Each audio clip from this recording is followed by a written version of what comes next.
Building downtown. Building downtown. Building downtown.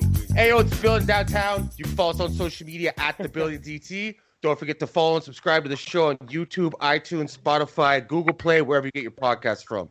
I'm your host, Jason Kelly. You can follow me at JKellyMMA. You can follow my co-host, Amy Barton, at Ames Bell. My other co-host, Kirill Kasatskiy, at Apostle Raps. Now, everyone in the world pretty much saw Tyson versus Roy Jones Jr. on the weekend. Everybody's always excited for a Tyson fight. We got the perfect guy to talk about that tonight, and a guy who could go even further. He's uniquely qualified to speak on the Nate Robinson, Jake Paul, why basketball players don't make great boxers necessarily. The man with the do-rag, he's back joining us again. Ron Frazier, how's it going, my friend? I'm going good. Probably better than you guys, I'm sure. You never lied, this Ron. is the second time he does this, but the first time we went away fucking 20 minutes. 20 fucking minutes before I realized. Holy shit. But we're here. And for those listeners of the show, I'm assuming you can already figure out, I fucked up another recording. It's for 2 in the last 3 or 4 months. This is becoming a problem. Nonetheless, Ron Frazier's here. Talked to Mike Tyson a few weeks ago, about 6 weeks ago now. We had you on the show. You said, to the trained eye, he doesn't look as great as people thought he looked, right? The general fans, casual fans, whatnot. Now that you saw him fight, what is the final verdict? Were you impressed, or what are your thoughts on it? I mean, it's what I thought it was going to be. They would show some glimpses of what they once were, and it would look like 2 50-year-old guys boxing. And it wasn't bad. I mean, it put us in nostalgia. You're like, oh, man, I miss Tyson. I miss Roy. I miss the good old days. And then at that point you go, man, these are some old motherfuckers fighting, and they should probably not fight anybody young. And that's okay. It did what it was supposed to do. Mike Tyson seems to be in a really good place in his life, which is good, because if anybody saw Tyson in the late 90s and the early 2000s, you probably thought he probably wouldn't be with us now, or he'd be incarcerated. So the fact that he is doing this stuff for charity, he's making money, he's rebounded financially himself, is a great thing. And for Roy, it's, him and Mike were on a collision course like 17 years ago. Obviously, there's a lot of water under both of those bridges since then. But where else are you going to make $5 million in about 16 minutes of work at 51 years old? It's not going to happen anywhere for him. So for that, it was a success. And also boxing is becoming a niche market, and it needs to pick up a new one. And why not go to these different kind of apps and put different kind of guys on these cards and pick up a market that of people that really don't watch boxing? How far off was, how much of a difference was, in your opinion, prime Tyson to last Saturday night, skill-wise? How far apart was it? Not even close. It's not close. It is not close at all. I mean, but Mike looks great. The fact that he was a guy a little over a year ago, was weighing about 340 pounds. So he's lost over 100 pounds in a year. He looked phenomenal. Yeah, so he looked phenomenal. He looked in great shape. But no, this is not the same skill. This is not a 20-year-old Mike Tyson who was just running through every heavyweight you put in front of him. It wasn't that kind of party. But some of the power is still there, though, because the post-fight interview, Jones' ribs and stomach. I wonder if anything was damaged, but he definitely laid some serious punches to the body. Mike absolutely. Did it. Yeah, well, power is the last thing to go. In fighters, power is the last thing to go. So Mike is still a strong dude. And, yeah, if I was an average individual, I wouldn't be running up on him trying to fight him or anything like that. That could be very bad. And Roy said a couple times that Mike is really, really strong. And I expected that would be the case. But if you're thinking Mike is going to go in with the Anthony Joshua or Tyson Fury or Deontay Wilder and do some damage, you have another thing coming.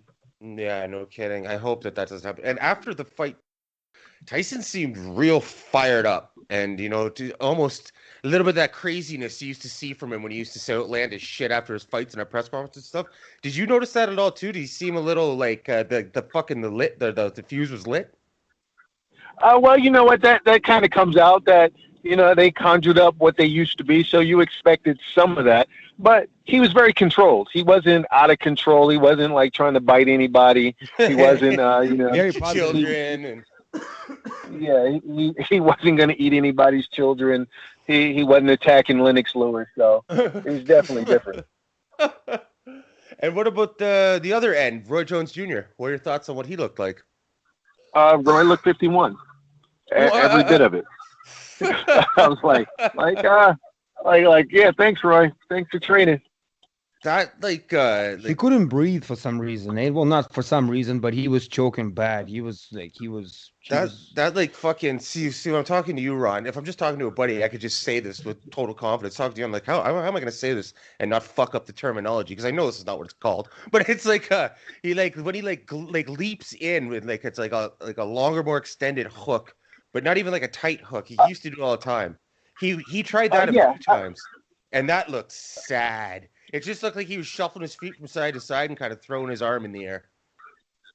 He was. I mean, obviously he was fighting a different beast, and Roy's legs are not there. I mean, Roy depended on his legs and his athletic ability, along with some technical prowess, to reach greatness. And those things are just not there. And so you saw a couple glimpses where he did some things. You go, I remember that, Roy. But for the most part, you go, yeah, he looks like a dude who's been training a couple of months. Kind of living a fantasy, saying it was a bucket list thing to fight Tyson, and he did. That's not a bad thing. I don't, if people were expecting him to look like they did 17 or 18 years ago, then I'm not sure what they were expecting or what they wanted to see. And you see how many people are just enraged that it's a draw? Like, did you guys not get the fucking memo? Yeah, they're stupid and didn't realize it was an exhibition with no referee. With no judges. So all it was going to be was a draw unless somebody got stopped. But, people are not that bright. Oh, I noticed. God, did I notice. I'm actually glad nobody got dropped because I like both of them guys, and I don't think that would be a good comeback after getting knocked out at that age. You know what I mean? No, that can't be good for you. Yeah, absolutely. I was concerned about that. I didn't want to see either one of them get hurt. You know what? They have families. These are fathers and husbands and all that sort of stuff now. Their prime days are behind them, so you definitely didn't want to see anybody get hurt, and it wouldn't have been good for the sport. I mean, I know people don't understand, but last summer you had two guys that basically, got killed on national TV in boxing matches. If one of these dudes would have got serious hurt, that would put serious damage to the sport going forward. Yeah, I was surprised, too, that there was no fans. I know that that's not a thing that's going on right now, but I figure if these two are going to dance, you're going to figure out a way to at least have some people there.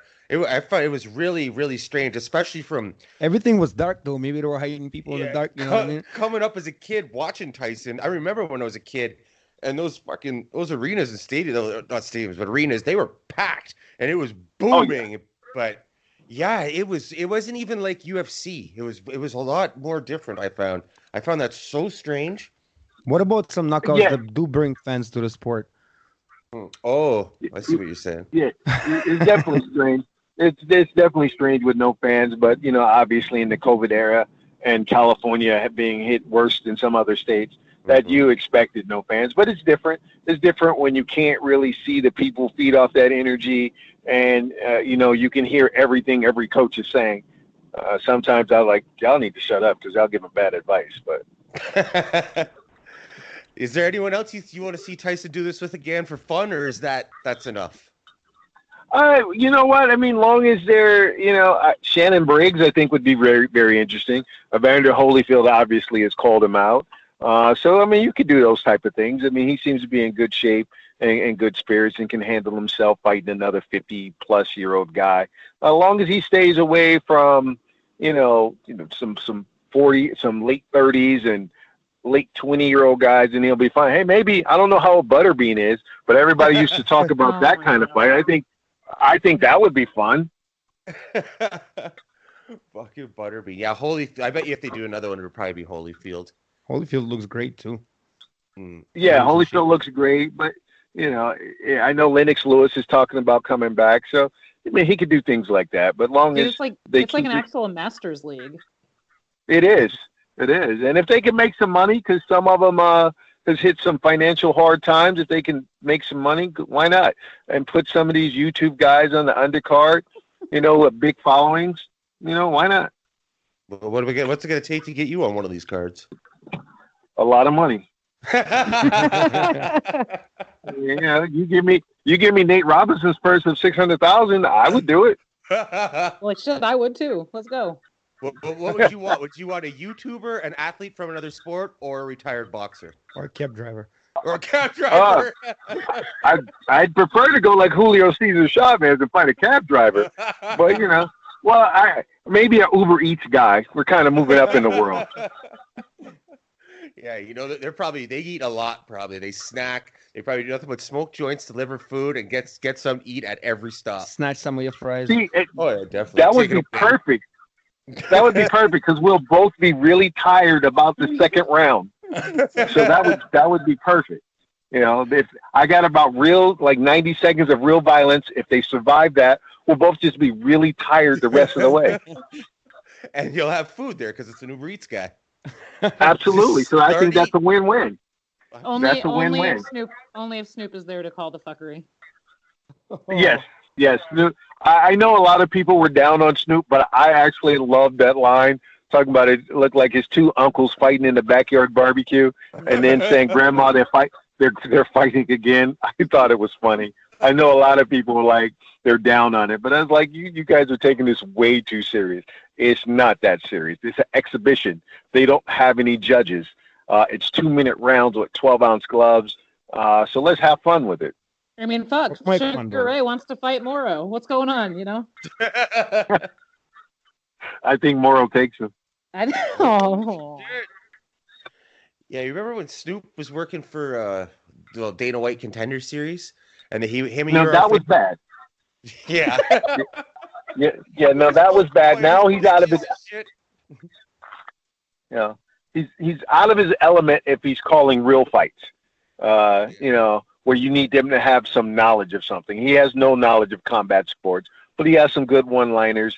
He's friends with a lot of boxers. He watches the sport, but he really has no real knowledge of it. So, putting him in an exhibition style fight is good, but if you put him in something real, then I'm going to expect some different stuff from him. Yeah, especially Contender Series too, because those are guys that are on the come up.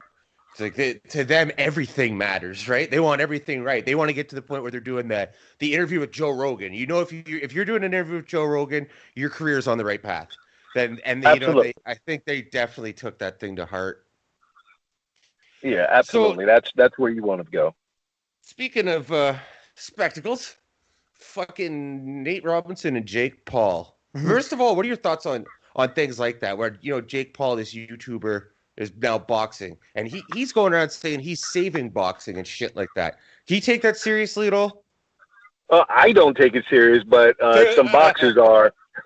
Antonio Tarver, former champion, is taking it real serious, and he's like, "Yo, if you think you're that good, I'm willing to fight you," and that would be all bad for him at this point. And he is taking boxing serious. He's been doing it for almost 2 years, but he's light years behind what a real boxer or a high-level amateur would be doing. Far as the Nate Robinson fight, it was all bad. I didn't like it because, one, I know Nate a little bit. He's a good dude.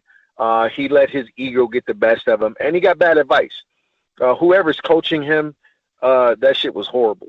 One, why would you put him in there with someone who had almost 2 years of experience compared to 10 weeks and someone who was 2 weight classes above him? If Nate was going to do this, Nate should have been fighting at like 168 pounds. And Nate's really only 5'7", 5'8". I know what they list him at, but there's a picture of him standing next to Floyd Mayweather in the picture, and Floyd Mayweather looks like he has him by an inch.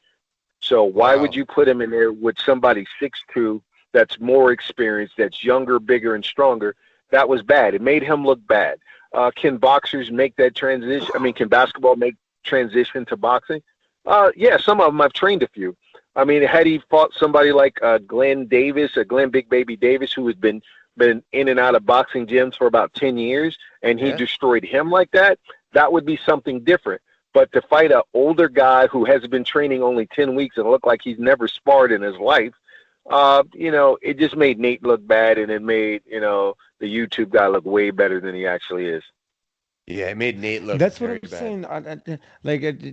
No offense to Nate, but that was horrible and that was funny. And he got lit. He was wide open and everything. But the thing about the thing about it I love the most is the YouTuber is going out now saying that he wants to fight McGregor, and I really think that's going to be a shitty deal for him. What do you think? It could be a real shitty deal for him, but he'll get a giant paycheck. I mean, he got $600,000. I don't know if they get part of pay-per-view or not. But if he does, he could make a couple million, doing these things. So if you fight a guy like Conor McGregor, it would be another spectacle, and he could make tens of millions of dollars. So I'm not mad at him for trying to promote that. But I think he's trying to say that he's a legit fighter and he can actually challenge McGregor. That's what he's saying. He thinks he can take him. Well, right now he's got 2 professional boxing matches and McGregor has 1. So he might think he can take him, but it's something that they can sanction. And he's still a bigger, stronger, younger guy. McGregor's not that. McGregor's 5'9". McGregor walks. The highest he fights at is 170. This guy is almost 190 pounds at 6'2". So it still could cause some problems for McGregor. McGregor's a slick enough boxer that I think he beats him. But I think you think it would be he'd put up a fight, really, huh? I mean, he'll probably do better than Nate Robinson did against him. So I mean, it all depends on what we're trying to do. If we're just trying to make money, then there's money to be made. I would call out Conor McGregor and Dylan Dennis and all those guys too. Why not? I wouldn't call out Canelo. I think he's trying to get killed in the first round. That's what I was going to ask you. What do you think about that? That's that's all bad. But if I'm Canelo, I would start whispering to those guys, get 9 or 10 fights. Fight some bums. Fight some cans. Get to 10-0. Then if I'm Canelo, I cash out. I could get a $300 million payday by smashing this YouTuber who, by then, his fans will think he can fight. Get him to 10-0, and he has 20 million followers. All we need is 10% of them, and we got 2 million pay-per-view buys. But what if we can do 4 million pay-per-view buys? Mm-hmm. And it's not a challenge. It's the same thing that, Mayweather did. Conor McGregor was talking, and he let him talk, and then he looked up and said, oh, shit, I can sell a sparring match. I can make $300 million. I don't even have to train for this shit. MMA people are stupid enough to believe that Conor's going to knock me out when we know we've seen him spar. We know with a real boxer, and we know he has nothing for you. So, let's do it. I mean, Conor McGregor hit Floyd Mayweather with a counter uppercut. Had a legit boxer hit Mayweather with a counter uppercut, we are still counting. He would still be free. He'd be laying beside Nate. Yeah, I'm just like, if Manny Pacquiao hit him with that shot, he's knocked out. If any of the last 10 boxers that Mayweather fought hit him with that shot, he's knocked out. But it was McGregor. He knew McGregor had nothing to offer as far as boxing is concerned, but he knew that they could sell it. He knew that he could make a lot of money doing it, and that's what he did. And he might go on. I mean, you saw what he did with the Asian kickboxer. He went $10 million for like a minute worth of work. Why not? I would do if I could make $10 million or $300 million, and I don't have to put in a lot of effort, and I know I'm not going to get hurt. I would do it. I'd sign up for that every day. I might take Sundays Absolutely. Off. I'd fight on Sundays. Even on the Lord's Day. No, absolutely. Yeah, I mean, the Lord giveth. Yeah, that McGregor Mayweather thing, the fans versus MMA versus boxing caused a divide. MMA fans thought Conor was going to win. Boxing fans thought Mayweather was going to win. People with a brain thought Mayweather was going to win. Boxers obviously thought Mayweather was going to win, but in MMA gyms, actual MMA fighters, did you ever come across any that were so fucking dopey that they're like, I don't know, man, McGregor's got a legitimate shot here? Only like 2, really, only 2 that they thought he had. And I was like, are you stupid? Then I reminded them. Well, then I reminded them, like, maybe that's why you have a losing record. You don't know shit about your own sport, let alone somebody else's. Aww. But yeah, you got a couple people out there, and then you had a couple of MMA trainers going, oh, I think, Conor has a legit chance. And I was like, you're stupid too. I wouldn't listen to you as well. Like, come on, man. This is not, it's just dumb. It's like when James. Random idiots, or were these people that were in any way like affiliated with Conor? No, they weren't affiliated. They were random idiots. But it was sort of like, It was sort of like when James Toney fought Randy Couture, and I was laughing because I found out really how stupid some MMA people are. So we're sitting in the green room in Vancouver, and there were, I'm not going to say the names of these people, but they were coming up to Randy going, "Oh man, you got an easy fight. You can dirty box with James and push him up against the cage." And I'm like, "Hold on, bruh. The only time that shit's going to be standing, coming from Randy's boxing coach, is when they touch gloves. After that, we're not standing. Why would you give James the only opportunity he has of winning the fight by keeping the shit standing? He's been training, like on the ground for like 2 weeks. Like, come on, man. This is easy. You're going to put him on his back and you're going to beat the shit out of him." And that's what Randy did. So all these people thinking that Randy was going to dirty box him, like, you don't think a boxer knows how to dirty box? You guys are idiots. I never even thought about that. What the hell was that like when Randy got that fight? Because you were working with Randy then, right? Yes. It was funny because I know James. James had been stalking Dana White for like a year. Yeah. Like James would call me. Like I remember Johnny Hendricks was fighting in the UFC. We were like 2 fights before we were up when my cell phone rings. And it's James Toney. He's like, "Man, I'm trying to get a hold of Dana." I'm like, "Bro, we're in the middle of a damn fight, bro. You're going to have to get this on your own." So finally, he tracked Dana down, and Dana was like, "Yeah, hell with it. You want to do it? Do it." And they called Randy, and they're like, that's the easiest fight for you. And I remember James people calling me, like, "Oh, he going to knock Randy out." I'm like, "Yeah, he better learn how to stop a blast double. If he can't do that, he ain't knocking nobody out." But I knew James would sell it, and James was looking for a payday. James tried to train, but you're not going to train for no 8 weeks for a guy who's been doing something for 14 years and plan on winning.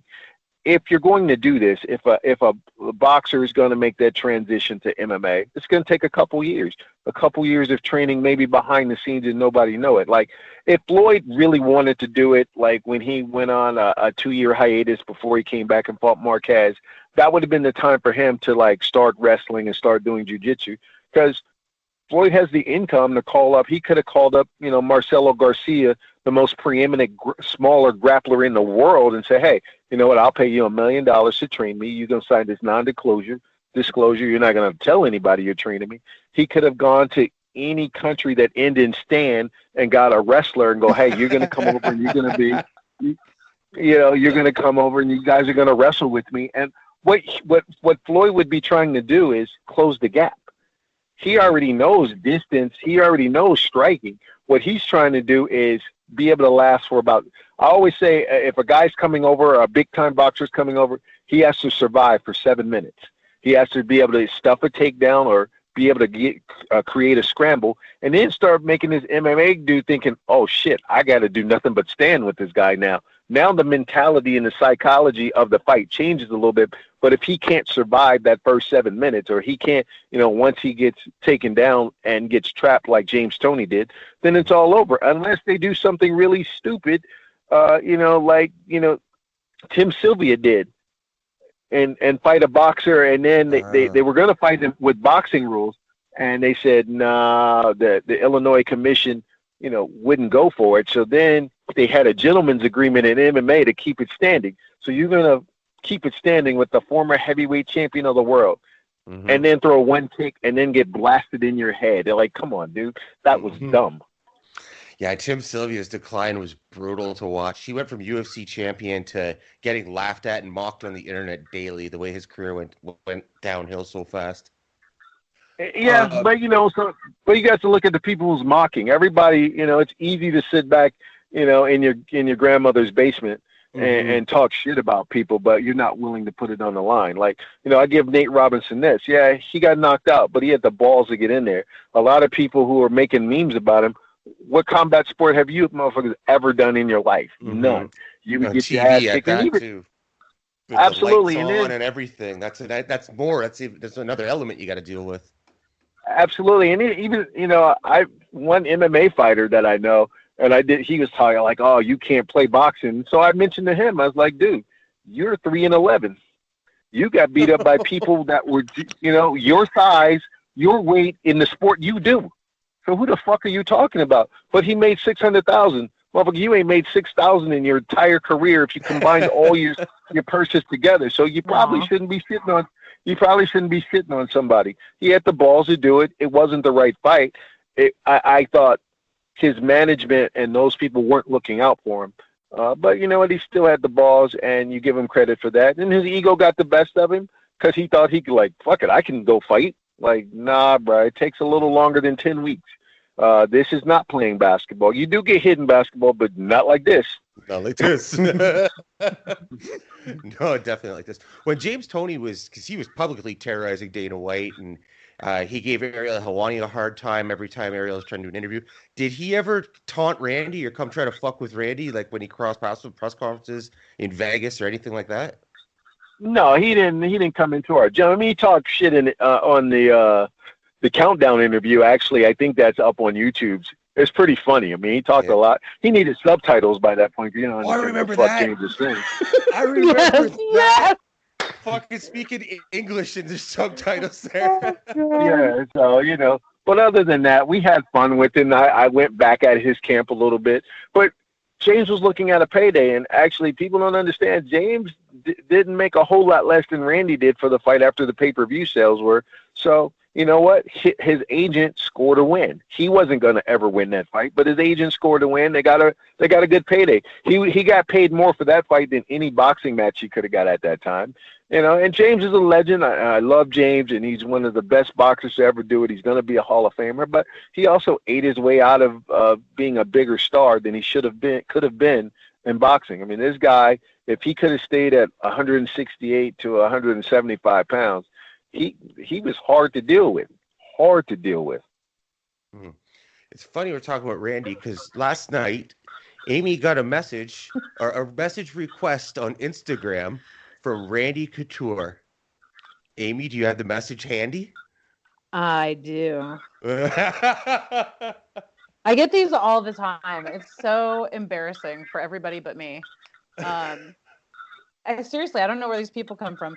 This is amazing. I'm just going to read it to you, Ron. It's obviously not Randy. For the Yeah, listeners, no. it's not Randy Couture, but they're pretending to be.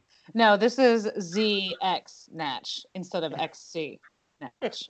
So, nice. This Randy says, I'm sorry, my dog is licking something on the floor that she shouldn't be eating. Anyway, this Randy says, hello, pretty. This is Randy Couture. Firstly, thanks for being a fan. I need to inform you about, and I'm reading this verbatim, about and this, and you need to be serious.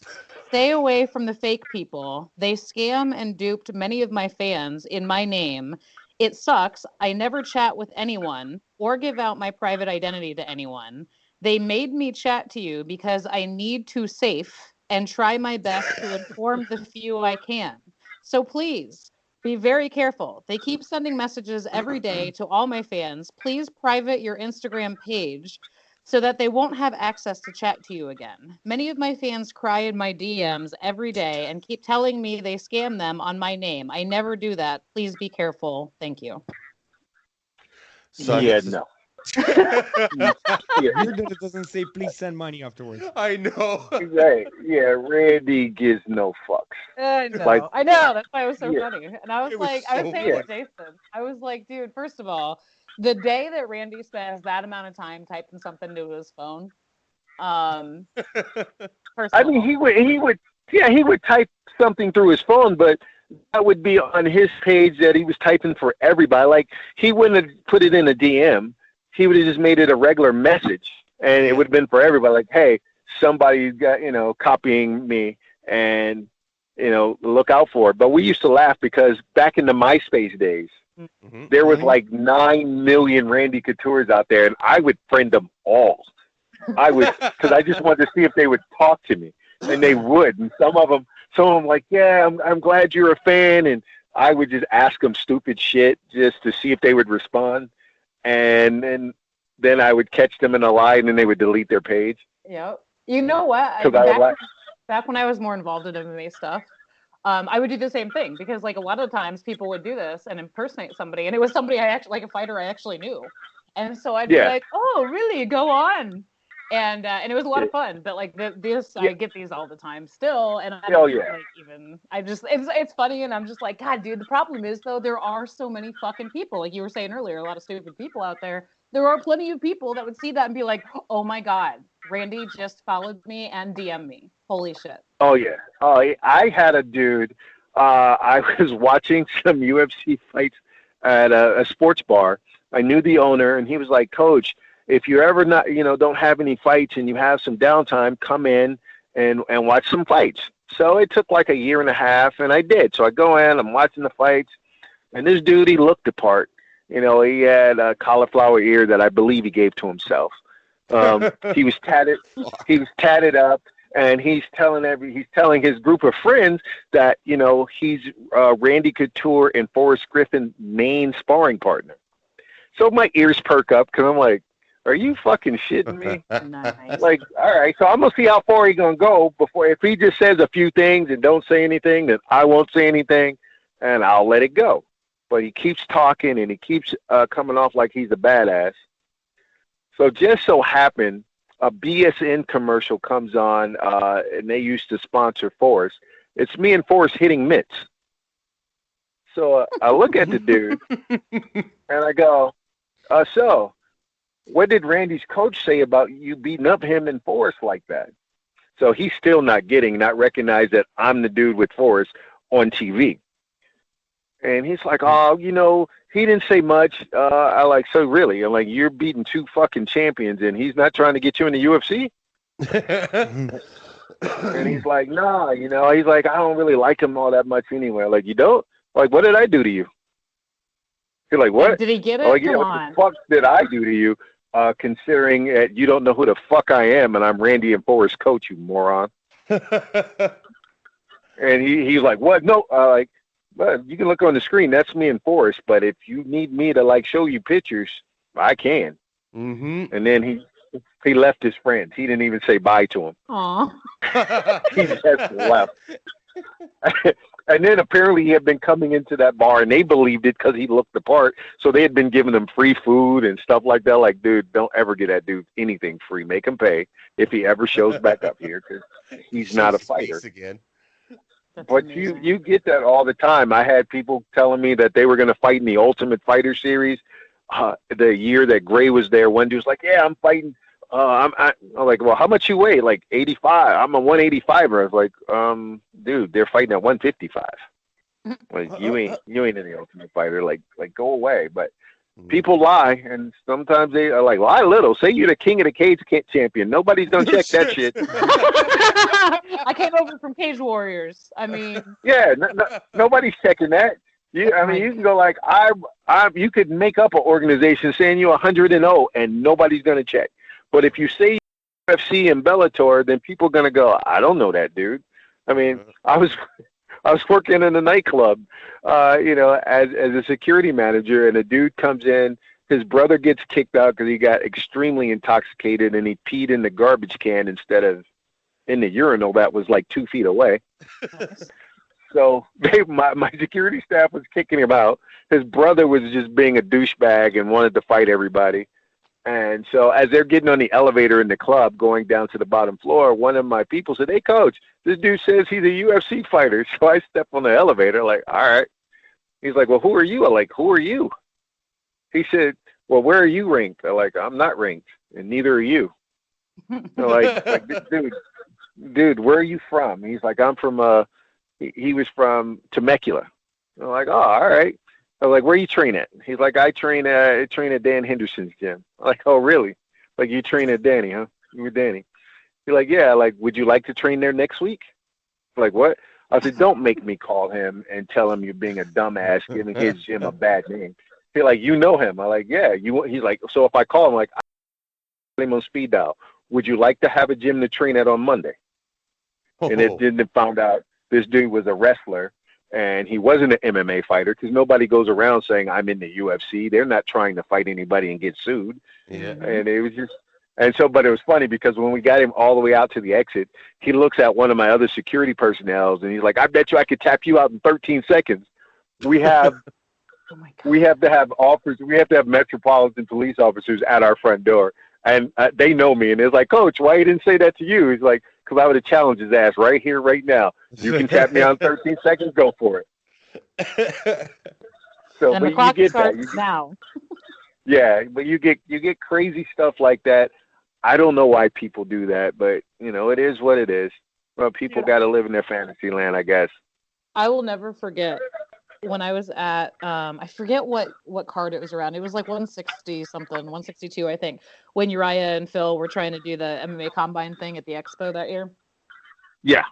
And so at the time, my then boyfriend was a media guy, so I was getting dragged around to all of this stuff. And so we spent a lot of time with Uriah and Phil, and they had a break from like the Combine thing, and there was just some like open mats out in the middle of the Expo. People were wrestling or whatever. I'll never forget this as long as I live. I'm sitting there behind a bunch of people, listening mostly to people talk. I wasn't really watching the wrestling. I was just kind of hanging out, waiting to leave. And this fucking guy in front of me was telling, I don't know who he was with, his friend, his whoever it was. He was going on about how he interviews people, which here's the thing. Like, my boyfriend at the time was one of the main media guys. I was involved in media. So, like, I don't know everybody, every single person, but, like, to hear this guy talk, you'd have thought it was Ariel, right? And so I'm listening, and I'm just sitting there dying, and I'm like, okay, all right. And finally, I don't even know what in God's name possessed him to make this part of his story, but he launches into some fucking story about how it's a real shame Mr. Wonderful isn't here right now. That's what we call Phil. And like he did, it was just like this whole fucking thing. The best part of all of this is, and as I swiftly took a picture of and posted all over the internet, as he's having this pretend conversation with whoever this person was with him, Phil was literally standing maybe 3 feet in front of him watching these people wrestle. Maybe. and so I let it go on. I mean, I wasn't involved. Dude wasn't talking to me. But I'm sitting here listening, and I'm dying. And we had been out drinking with Phil the night before and all this stuff. Anyway, we'd just seen him for hours filming stuff for the website my boyfriend worked for. So finally, I let it go on for like 10 minutes, or it felt like 10 minutes. And I finally was like, Phil! And he turned around and he was like, hey, where are my shades? And he came back. And this dude, who just got done telling the story about Mr. Wonderful, as we call him, literally turned around on his heels and just walked directly away from whoever it was he'd been telling this entire story to. I never saw him again. I don't know where he went. But it's the same shit where, like, he wasn't trying to, like, flex on anybody or threaten somebody, but, like, you're literally standing 3 feet behind this gentleman who you're referencing as if that's not the name on the tail of the tape and he's actually your friend. And you don't even recognize him. Well, he went back to his mom's basement. He got some takeout. And he went back home. I mean, where else is she going to go? It happens in every sport. Right. I was dating a young lady once who worked for Southwest, and we were in Phoenix. Yeah, we were in Phoenix. We had just watched the Phoenix Suns play. I happen to know Cedric Ceballos. So Cedric drops us off at the airport. She goes into the gift shop to get something, and she's like taking forever. Well, some dude who was about 6'10" walks into the gift shop, sees her, thinks he's going to hit on her. And so he's telling her he is Cedric Ceballos, and he plays for the Phoenix Suns. So I walk in, and she's like, hey. I'm like, Ron. She's like, what? She's like, Ced here, plays for the Phoenix Suns. And I just start laughing. I'm like, wow, bro, your timing is shitty. Cedric Ceballos, Ced just dropped us off at the airport, bro. Any other day that might have worked. And you're also 3 inches taller and a lot uglier, but I'll let Ced know. He's got a fan. I got a good one. I was this building I used to live in. The chick that lived above me. I'd hang out with her, party with her sometimes and stuff. She had this party the one time. She dated just the lowest form of society. And she was dating this guy from London, Ontario. Team Tompkins, Dominic, Stout, all those guys, right? And I'm an hour from there. And I developed a good relationship with Shawn, and then went on with Mark, Sam, Chris, all those guys. So we're partying and stuff, and this guy says, you cover MMA and you used to compete and this and that? And I'm like, yeah. He's like, yeah, I fight in the streets. I'm too vicious for that shit and all that stuff. I'm like, oh, yeah, I've heard this before. And then he asked me if I know Mark and Sam and all them. And I was like, yeah, I've heard of them. And he goes, I broke Sam Stout's jaw one time. I walked in there, said, give me your toughest guy. Boom, one punch, broke his jaw, knocked him out. My buddy's like, yo, why don't you call Sam? I pull up my phone, pretend I'm going to call Sam. The guy stops. He's like, no. He's like, you know they are. He won't even remember. You broke his fucking jaw in his gym and he's not going to remember? Come on, guy. Holy shit. Yeah. What a story. Like, you picked the wrong guy to lie to. You know what? He probably goes around at house parties in London talking that shit for years, and nobody has, direct connection to them like that. He didn't think that was going to happen, and I wouldn't have called Sam anyways because that's stupid, but fuck, you picked the wrong night, the wrong party, and the wrong person to say that to, buddy. Oh, absolutely. We used to get that all the time when Extreme Couture first opened up. Every time there was a major pay-per-view, our phone, our voicemail would just be loaded with calls. Everybody wanted to fight Randy. One dude came in the gym. He said he was 85-1 in street fights. I was like, bro, you need a hug and a role model, bro. 85-1. Like, come on, no, who the fuck counts their street fights, first of all? And I was like, have you ever been arrested? He's like, no. Like, then you ain't been in no 85 fucking street fights. Because I know people that's been in street fights. Most of them have assault charges. Yep. And then another dude said he was 24-1, and I wasn't sure if it was street fights or actual MMA fights. But I told him, he's like, I want to fight Randy. I said, have you avenged your one loss? He's like, no. I like, avenge that and call Dana. Motherfucker, we don't make fights here. You got to get into the UFC first. But you got that all the time. I mean, people talk about there's too vicious for the sport. I'm like, all right, tough guy. Actually, it almost got me fired once. Really? I'm going to tell this story. Yeah. Oh, I love story time from Frazier. It's my favorite. Right, it wasn't going to really get me fired, but we had this guy. So I come into the gym. Me and Shawn are coaching. All right, so I get in a little before Shawn, and my front desk people said, hey, there's this guy who wants to spar with the pros. And they're like, all right, does he have any experience? He's like, no, but you'll know his skills when you see it. I'm like, all right, here we go. So he's like, all right. He's like, yeah, you the coach? I'm like, yeah. He's like, I want to spar with you guys today. I was trying to get to see if he had any experience. He was like, no. I was like, well, what's your name? He says, my name is Lord Ligerclaw. It's like, what? Like, what? He's like, Lord Ligerclaw. He's like, yeah, coach, I'm going to combine all the world's religions. And so I need an army of fighters. So I'm going to combine all the world's mixed martial arts as well. I'm like, you on some good shit. All right, you can spar. I don't care. You signed a waiver? He's like, yeah, I signed a waiver. So I made sure that shit was filled out correctly, because I didn't want to be responsible for anybody's death. So Shawn comes in, and so I'm telling Shawn, I like, are you sparring today? Because sometimes Shawn would put in work with the guys, and he's like, nah, well, I don't think so, coach. I'm like, no, I need you to spar today. He's like, why? Like, we got Lord Ligerclaw over here. He says, say no more.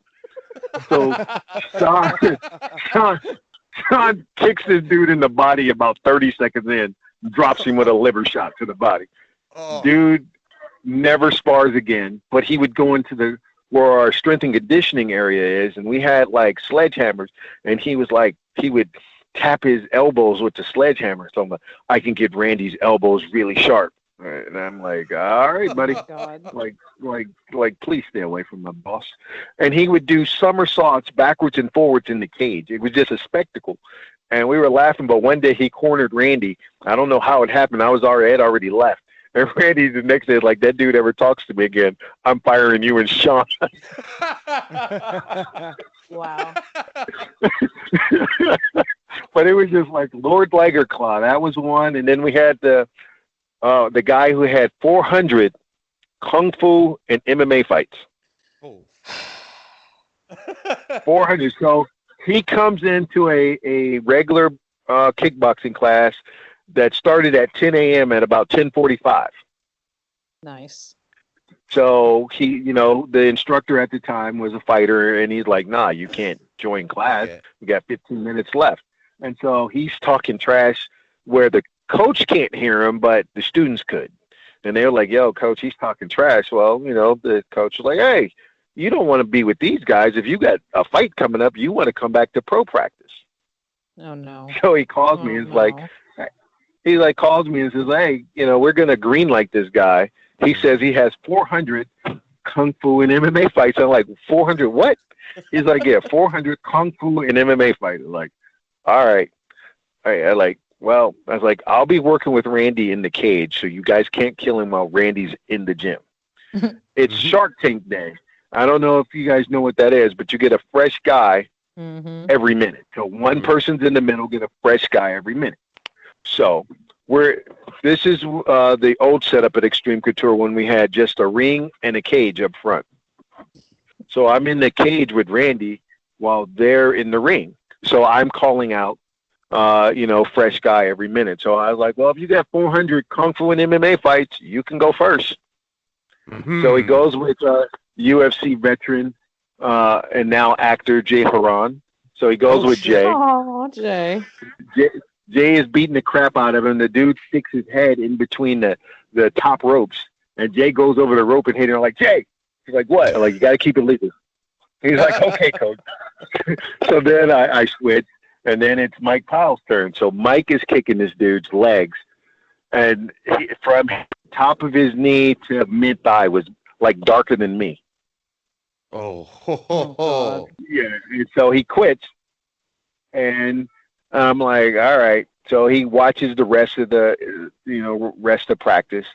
He leaves, and then he calls back later that evening, and he said, like, yeah, I thought it was very unprofessional the way you guys were, dealing with me. And so the front desk person was like, Coach, I think this is for you. So I talked to the guy, and I'm like, you said you had 400 Kung Fu and MMA fights. So that is more experience than any of my guys have combined. And so unless you lied to me, I figured you could handle yourself. Like, they didn't go any harder with you than they did with one another. And so I get him, he's like, well, I'm going to go to another gym. I'm like, well, I'm pretty cool with all the gym owners. You let me know what gym you're going to. I'll let them know you're coming. So you can get proper greeting. So you can get a proper greeting. So then the next day he comes back in with his girlfriend, and now he's going to sue. And I was like, well, how are you going to sue when you signed a waiver? And 2, you told me you had 400 Kung Fu and MMA fights. Again, that's more than all my pro fighters in there combined. So then he said we had him convinced to come back and do classes, then he just never showed up again. But you get those in every major MMA and boxing gym. You get those once a week. Holy shit. I was just going to say that. How many people come in, just full of piss and vinegar? I'm going to be the fucking next John Jones, and they're gone in a practice or two. Oh, yeah. I mean, we had a dude at an amateur fight once talking about he was going to beat John Jones. Like, he drove here from Buffalo to have an amateur fight. And that dude got annihilated within like 30 seconds. I felt bad for him because he drove all the way from Buffalo to Vegas to have an amateur fight and just got destroyed. And like, dude, what are you doing? But you get all kinds. You get people like that, and, you just hope they don't get hurt when they're on these endeavors, that they don't get themselves killed, because at the end of the day, it's really not a joke. People are putting it on the line in MMA and boxing and then kickboxing, and you can really get hurt if you don't, mind your P's and Q's and don't know what you're doing, and you get in there with somebody who do know what they're doing. I've had referees make mistakes and get people hurt. Yeah. Have you had to save people from themselves too? They want to keep coming back. They want to keep giving it all, but they're just fucking terrible, and they're going to get themselves hurt, or they are getting themselves hurt. Oh, absolutely. I had one guy, he took my boxing class at the Extreme. He took one boxing class, and then he came to pro practice. And normally you had to be invited to pro practice. You just couldn't take it. And he comes in, and he wouldn't leave. Like, he just would not leave. He would always come back and come to pro practice. And then he's just getting destroyed. So he goes with Mark Coleman one day. We have Little Gloves Day on. And really, it looked like the dude was hit by a 2x4 when we were done with practice. So I go to Randy, and I'm like, boss, your name's on this gym. This dude keeps coming to pro practice. You're going to have to tell him he can't come back, because when he's dead and his family sue, it's going to be on you.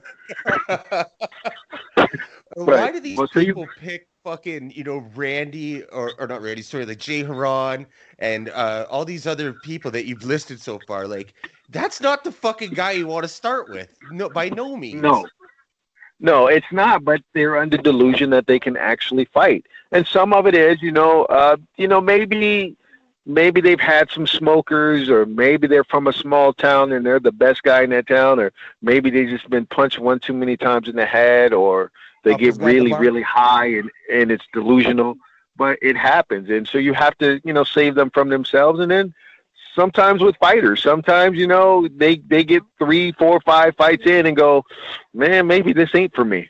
And you have to save them from themselves. And I've had to stop fights and go, I've looked at fighters and go, they wanted out of fight. Holy shit. Apparently, that's what Joe Rogan did for Brendan Shaw, right? Shaw? I don't know. I don't know how to say his name. Yeah, that was fucking tough to watch. Oh, yeah, and Brendan's... No more. Sorry, go ahead, Ron. Yeah, Brendan, was an athletic guy, former, football player, and he had some success. But you got to want to do this. You got to want to get punched in the face for a living. And it's hard. I think that a lot of people respect any athletes for how hard it is to do what they do, to get to the top of your game. It's hard being a UFC fighter. It's hard making a living in the sacrifices you have to make away from your family. It's hard being in the NBA, NFL, boxer, whatever it is. Olympic level sports, it's hard doing that, the time sacrifices. People just disrespect that. And that's what bothers me more than anything else, when people think that it's easy, that you can walk off the street. I remember when Tyson was at his best, people were like, oh, I'll fight Tyson for $5 million. Like, well, your family will enjoy it when you're dead, because he's going to kill you. Like, you don't know how to absorb it. Your body's not trained to do this. You're getting off the couch talking about holding my beer. You're going to end up in, on a feeding tube somewhere, bro. This ain't, they don't play this. Mm-hmm. Yeah. A lot, and people have had, they think they're tough guys because they've been in a bar fight that lasted all of 15 seconds. But I always tell people, what happens when you take your best shot and that other person takes it? Yeah. It becomes very real, because people ask me, like, Coach, if you hit somebody really hard and they take it, what are you going to do? I'm going to offer to buy them dinner, because obviously fighting ain't about to work out in my favor. Like, man, my bad. I thought you were someone else. Please excuse me. And where would you like to eat dinner at tonight? Name the 5-star restaurant. I'm willing to come out of pocket for this. Someone with a chin like Chris Lieben or some shit back in the day. Well, I mean, his chin really wasn't that good. He was tough, but we saw when he fought Anderson Silva, his chin wasn't that good. Having a good chin is really not good. It's toughness. I mean, yeah, he could take some shots, but why would you want to do that? Yeah. But if I got a guy who, I'm not going to hit you just once. I'm going to hit you 10 times. If you take all 10 of them, then I guess you get to beat me up. But we saw when he fought Anderson Silva, that was a different level of striking. Yes, certainly. I remember back then too, the UFC, Goldberg and Rogan, they'd always say like attributes and stuff. Lots of heart. I translate for people who watch the fights. So I was like, that means he can get punched in the face a lot and not fucking fall down. That's not exactly a great thing to have. Lots of heart. Absolutely. I used to tease Randy. I told him he was an attribute. He trains with Randy Couture. It's like, how is that something that they should be putting on the screen? No like, shit. He gets beat up by Randy all the time. Like, I don't know if that's good or bad that they should be putting that on the screen. That you're an adjective now. I don't know, but yeah. But I like that too. When they go, yeah, he's durable. Yeah, okay. He takes a butt kicking. That's not good. That means when he's 50, he can't spell his name. There was a former actually used to train at. He was a coach at Vanderlei Silva Gym when Vanderlei used to be out here. His name is Michael Smith. He was a shorter black guy, boxing coach, and I love Mike. And Mike was like, man, he's like, I had the wrong attributes in boxing. He said I had a good chin and no power. He said, so he's like, so Coach, if I forget something, it's not. He said it's one too many punches to the head. All right. Before we let you get out of here, we spent enough time talking about people who can't fight. What's coming up that's on your radar? I assume, I know you're a dance dad. Seems like you do a lot of that and a lot of posts of Tupac lately. So I don't think you're watching top to bottom Facebook or Fight Pass prelims and everything. What are some of the MMA or boxing matches coming up that get your gears going? Oh, well, obviously Earl Spence and Danny Garcia coming up on Saturday. I'm definitely in tune to that. If Earl Spence is right, if he's recovered from his car accident, he could be a star. I saw when Manny Pacquiao was getting ready to fight Floyd Mayweather, Earl Spence was one of his chief sparring partners. I was in the gym when he gave Floyd a black eye. I mean, Floyd the next day he came back and he kind of put it on Earl a little bit, but Earl was a very young fighter then, and you knew that this dude has that it factor. So if he's fully recovered, and I think he can if he destroys the Danny Garcia, who's only lost 2 fights in his career, I think that would go a long way to maybe getting a Terrence Crawford Earl Spence unification bout at 147. And that would be awesome. And then I'm just waiting for Francis Ngannou to fight again. I can't wait to see that dude. I see him in the gym all the time, sharpening his craft, improving his craft, and he's just a big dude. And I want to see him, fight Stipe again and see if he's learned his lesson from the last time. So hopefully that fight comes down the line. And I'm looking forward to Conor McGregor and Dustin Poirier. Yes. Dustin, he lost last time, but he was killing himself to get to 145. But Conor beat him, and Conor did what he was supposed to do. So that little tidbit has to be in the back of Dustin's head. But we'll see what happens at 155 at a truer weight for Dustin. I'm excited for that one too. And with Francis, do you think that he's still going to get that Stipe fight now that John's moved up to heavyweight? I think he does get that fight. Yeah, I think he does. We'll see. I mean, Dana is Dana, and Dana might go, you know what, John Jones is allowed to bypass anybody, but it depends on how much money John Jones wants. It seems like he doesn't want to give any discounts, and that he definitely wants top dollars to fight either Ngannou or Stipe. So we'll see if he prices himself out of that, and we get a Francis Stipe too. Yeah, I'm happy with all of those fights. And we only have about, 28 days, 27 days, something like that, left in this fantastic year that's been 2020. What do you got left to close out? What do you got planned to close out the year? I'm just trying to stay healthy, man. In this crazy year, I'm just trying to stay healthy and not get COVID or anything like that. And just, looking forward to a different, 2021. Put all the political craziness behind us. I know Canadians, y'all got to be laughing at Americans right now, right? Y'all got to think this is absolutely retarded what's going on in this country. I said to Amy last night, I was like, you have no idea what it's like to just be at home and look at your basement on fucking fire. It's just burning every day. We shut the basement door real quick. Yeah, I know. I mean, you know what the best fence for Mexico is? The United States. Because no shit. But like I've said before, every American that I'm friends with and I get to speak to on the show and stuff like that, it's all great. But what you see in the news, you would swear that every one of you, Ron, you obviously hate cops with a passion because you're black. Amy, you're white, so you're racist 100%. You're KKK. That's the way it's and portrayed. Both of those are true.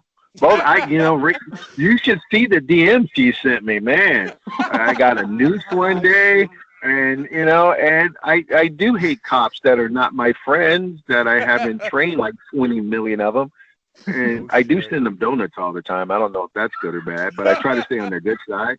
It's funny because here in Las Vegas, I've trained literally probably 13 or 14 guys who are now Metro officers, so it's pretty funny.